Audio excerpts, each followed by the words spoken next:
everybody, welcome back to my channel.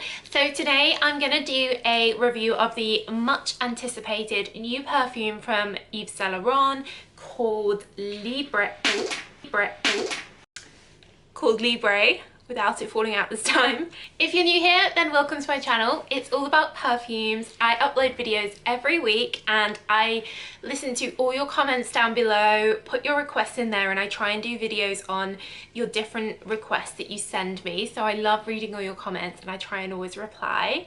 So let's get straight into it. So we've been waiting for this for quite a few weeks now. Wasn't quite sure of exactly when it was going to be released. I think it's been released in slightly different times in different countries, different regions.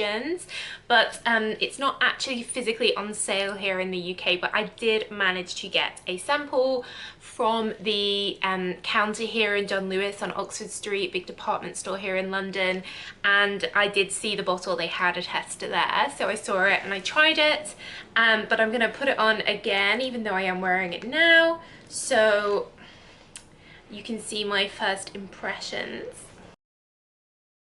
So my initial thoughts on this perfume are it wasn't what I was expecting. So I'm used to YSL having quite sweet gourmand perfumes. Think Mon Paris, which are all kind of like pinky purpley cute. Think Black Opium, which is like a sort of deeper but still has a sort of fruitiness or berryness to it.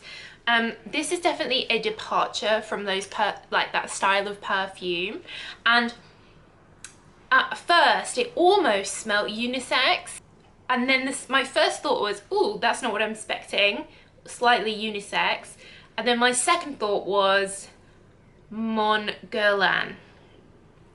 To me this smells quite similar to Mon Guerlain, and I think that's because they both have lavender in, and lavender isn't used in that many perfumes, so for another perfume to use lavender, I think it makes you immediately recognize that Mon Guerlain scent. And I describe this in a very similar way, like it's the same category. It's very pretty, feminine. It's not really strong, but it's not really weak. I've been wearing it all day, and I'd say for the first maybe 2 or 3 hours I could still smell it, so it did last, and it also lasted on my clothing as well, but it still isn't a heavy or a strong fragrance at all. It has blackcurrant as its top note, but I don't really smell much blackcurrant at all. What I do get is the vanilla that's in here, so that vanilla-y lavenderiness. And this also has jasmine in, and what I found is that after a few hours, when some of the other notes had disappeared, the jasmine was still there, and then it was reminding me of the Alien perfumes because they are super heavy jasmine.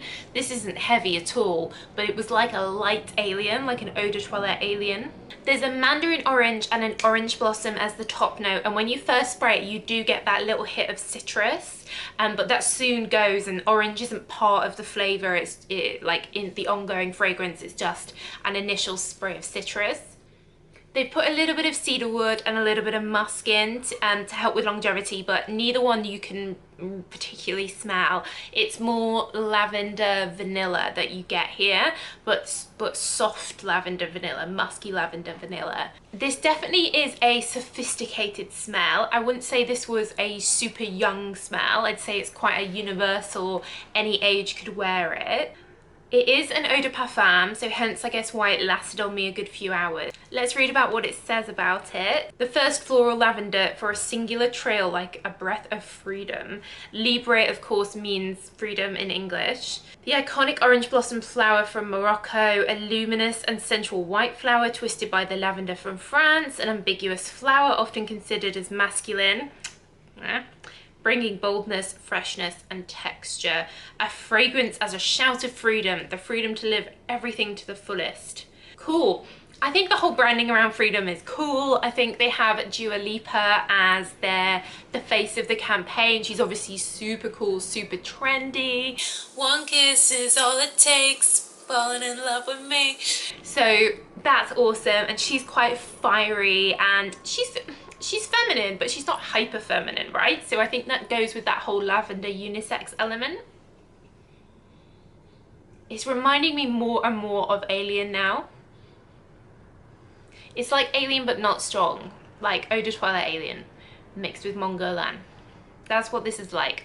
The bottle is quite trendy. It's based on the YSL bags with the sort of clamp around it in YSL, like kind of the style you get in the YSL bags. One thing I would say is that this is not a cheap perfume. So the smallest size, the 30ml, is £56. It's then 78 for the 50ml and 100 for the full size 90ml. So it's not even 100ml, it's 90ml. So this is going to be a pricey fragrance. I'm sure that these guys are going for #1 Christmas scent.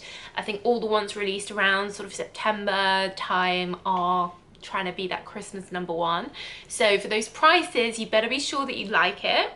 As always, I'll leave the links down below to where you can buy this in Europe and the UK, and I will try and find you it with a coupon or a discount price or something, rather than just going straight off the YSL website. So overall, I'd say this is not a bad fragrance. It's good for lasting, and it has sillage, it has smell, like I can smell it around me. It lasted on me and my clothes, so you are getting a proper eau de parfum. I'd say the fragrance is probably going to be one that you either like it or you don't. I wouldn't say it's as safe as some other perfumes like Chanel Chance perhaps. With that, lavender's a fragrance note that people probably have an opinion about whether they like it or not, because it's not a generic smell. So I would advise like smelling it, or if you want it but you're unsure, then get the 30ml. I have no doubt they'll be bringing out an eau de toilette probably this time next year for next Christmas, so that will probably have some different notes in and be lighter if you do find the jasmine and the lavender a bit much in this. But overall, I'd say definitely not a disappointment, definitely not a letdown. Packaging's all very classy, so definitely one to try, and definitely one for me to recommend you guys if you like lavender. So that's it. Let me know if you've tried it, what you thought about it in the comments below. Give the video a thumbs up if you found it helpful, useful, interesting, and don't forget to subscribe if you're not already, and send me your requests. But that's it guys, so thanks so much for watching, and I'll see you again soon.